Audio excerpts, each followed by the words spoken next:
नमस्कार। आज हम ग्वारी घाट में ज्योतिष से संबंधित हमारे विद्वत ज्योतिषाचार्य श्री प्रदीप मिश्रा जी से बात करेंगे। ये ज्योतिष के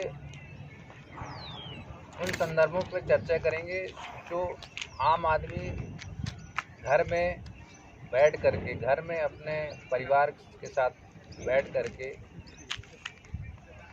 अपने छोटे छोटे जो धार्मिक महत्व है, धार्मिक क्रियाएं हैं, उसको करने से लाभ प्राप्त कर सकता है।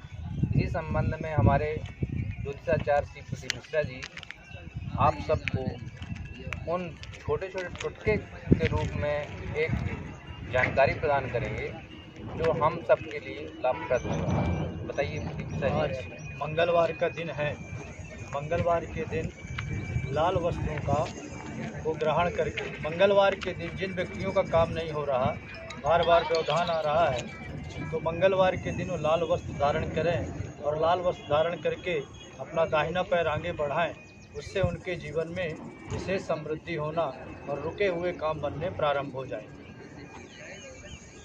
जैसे लाल केवल एक कपड़ा पहनने से या पैर आगे बढ़ाने से मतलब नहीं है, आपको ऐसी जानकारी देना है जो सामान्य लोग जो अपने घर में बैठ करके अपने परिवार के कोई सदस्य को एक जानकारी बताएं कि आप गुरुवार का व्रत करें या ये दान करें, इस दान करने से आपको ये लाभ मिलेगा। बेसिक जानकारी जो आपके ज्योतिष में नहीं बताई जाती। आम आदमी जब बहुत ज़्यादा परेशान हो जाता है और पूछता है आपसे आकर कि आप ऐसा हमें उपाय बताइए जिससे हमारे घर में, परिवार में शांति हो और धन प्राप्त हो। उसके लिए सबसे सरल और सहज उपाय है, जब भी व्यक्ति कोई काम करे और उसका काम ना हो, उसको गुड़ का सेवन करके आगे बढ़ना चाहिए। उससे उसकी बहुत सी समस्याओं का समाधान हो जाए, सिर्फ गुड़ खाकर। अच्छा, मतलब गुड़ में इतनी शक्ति है। तो ऐसा कौन सा दिन है, कौन सा समय है कुछ तो गुड़ खा करके ही आगे बढ़े? गुड़ जो है प्रभातकालीन समय लगभग 8 से 9 के बीच तो गुड़ का सेवन करें और भगवान का स्मरण करें, अपने इष्ट देवता का, और आगे बढ़ जाए तो उसके जीवन में जो सारे काम अनायास होना प्रारंभ हो जाते हैं। तो ये विशेष राशि वालों के लिए बस रहता है कि सामान्यतः सभी लोगों के, सामान्यतः हर व्यक्ति कर सकता है। कोई भी राशि का हो, किसी नाम का हो, कोई भी जाति धर्म से, उससे कोई मतलब नहीं। मंगलवार के दिन प्राय सभी दिन गुड़ ले 8 से 9 तक अपने इष्ट देवता का स्मरण चक करके आगे बढ़ जाना है, इससे आपकी बातें बनना प्रारंभ हो जाए। लेकिन हमेशा ज्योतिष में ये बताया जाता है या कोई शुभ कार्य करने के समय ये बताया जाता है कि आप शक्कर और घी का और या शक्कर दूध ऐसा पी करके निकलें जिससे कि आपके जीवन प्राय दही और उड़द मानते हैं। दही और उड़द खा करके उसके जीवन में कोई वो टोना टोटका न हो, लेकिन मूलतः सहजता और सरलता इसमें मानी गई कि गुड़ खा करके आप निकलिए, उससे आपको पूर्ण सफलता मिलना प्रारंभ होगी।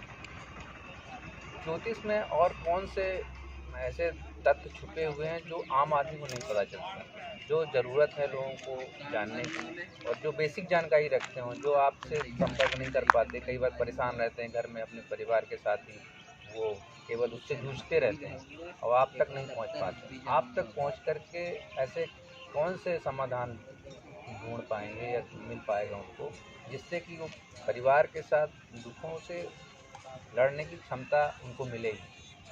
उसके लिए सबसे पहले उनका जन्मांश, जो उनका डेट, जो भी उनकी डेट हो, डेट के आधार पर भी वो अपने जीवन में पूर्ण सफलता प्राप्त कर सकते। जो उनका डेट है, जिस डेट को हम पैदा हुए, उस डेट के आधार पर भी वो अपने जीवन में पूर्ण ईश्वर प्राप्त कर सकते। तो आप तक पहुंचने का एक मुख्य उद्देश्य ये रहे, आने के बाद उनको घर में अनुष्ठान करना है या आपके द्वारा अनुष्ठान कराया जाएगा, ये सब कब उनको जानकारी मिलेगी? जब वो हमें बताएंगे तो उनको दोनों परिस्थितियाँ, हमारे यहाँ आकर के भी अनुष्ठान कर सकते हैं और अपने यहाँ भी अनुष्ठान करा सकते हैं, उससे उनको पूर्ण सफलता प्राप्त है। अच्छा, तो घर में ज़्यादा करने से जो अनुष्ठान करेंगे घर में, नर्मदा के पावन तट पर यदि अनुष्ठान करते हैं, नर्मदा में किया हुआ हर पुण्य व्यक्ति को कई गुना बढ़ के मिलता है। नर्मदा का ये पावन तट है, नर्मदा के किनारे वह अनुष्ठान यज्ञ आदि करते हैं, उनको विशेष सफलता मिलती है। नहीं, तो नर्मदा का ऐसा क्या कारण है कि नर्मदा पे ही कोई भी अनुष्ठान या हवन या नर्मदा में अपने तपस्या यहाँ बड़े करने से जैसे फल सबसे मिलता पहले मानदाता ने किया था, तो हर जो कंकड़ है यहाँ शिव स्वरूप हो गए। तो कहते हैं शिव शब्द का अर्थ ही होता है कल्याण, जिसके जपने से व्यक्ति का कल्याण होता है। तो नर्मदा के पावन तट पर चूँकि नर्मदा के हर पत्थर कंकड़ हैं, तो यहाँ जो शिव का स्वरूप है, तो यहाँ जो भी भगवान का अनुष्ठान किया जाएगा उसको अनंत गुना फल प्राप्त होगा और यथाशीघ्र फल मिलेगा और उसको सफलता मिलेगी। तो नर्मदा जी के शंकर को अगर घर में पूजा जाए, नर्मदा के हर कंकड़ को अगर घर में ले जाकर शंकर के रूप में पूजित करें, तो उसका ज्योतिष से और उसका क्या संबंध है? देखिए, कहा गया है नर्मदा चूँकि शिवमय है, तो नर्मदा जी का अगर कंकड़ आप घर में ले जाकर के पूजन करेंगे तो वही पुण्य आपको प्राप्त होगा जो नर्मदा के किनारे होता है। और ये कहा जाता है कि नदी के तट पर, पहाड़ में व्यक्ति का जो चित्त होता है एकाग्र हो जाता है। जब व्यक्ति का चित्त एकाग्र होकर के कोई काम, जो घर में करेगा तो एकाग्रता नहीं होगी, लेकिन घर से हट के अलग कहीं करेगा तो उसके जीवन में एकाग्रता ज़्यादा बढ़ेगी। एकाग्र मन से भगवान में चित्त लगा करके वह कोई काम करता है तो उसको पूर्ण फल मिलता है। हम अपन घर में करते हैं तो कहीं कहीं से आवाज़ आई, कहीं से आवाज़ आई, तो चित्त उचट जाता है। लेकिन एक शांत, जैसे पहाड़ हो गया, जंगल हो गया, नर्मदा किनारा हो गया, तीर्थों का किनारा हो गया, तो एकदम शांत, क्योंकि यहाँ अनंत कोटि परमात्मा स्वयं तप किए हैं।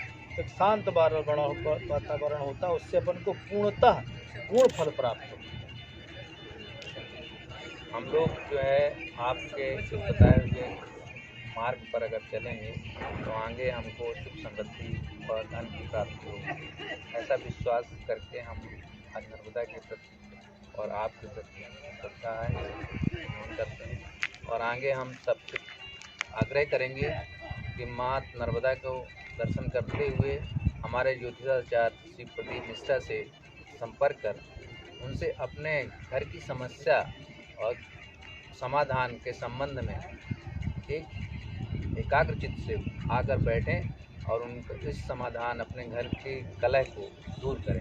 धन्यवाद।